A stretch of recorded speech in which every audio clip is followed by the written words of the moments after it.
Ano naman po ang inyong masasabi sa aming guwapong congressman na kaisa rin po na sumusuporta sa inyo pong kandidato bilang senador po?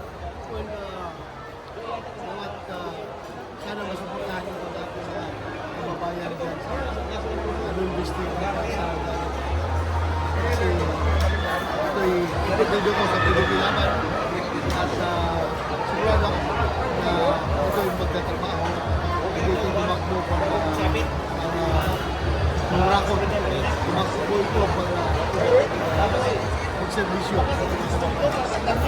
Yan ang tatak ng pinipilaban, tatak Duterte. Good. Masasabi ko naman po bilang isang vlogger po ako ng Sara Movement, No Impeachment. Kayo po ay isa sa hinahangaan ko po na muling maibalik sa Senado po. Number 22 sa balota. Kaisa nyo po ang Sara Movement, No to Impeachment. Ang Sarangani po, kasama ng aming magiting na Congressman, King Likayan Belimac, ay sumusuporta at naninindigan para sa katotohanan. Katulad nyo rin po siya. Maraming salamat po, Mr. Senator. Panalo na po tayo. God bless po. God bless Philippines.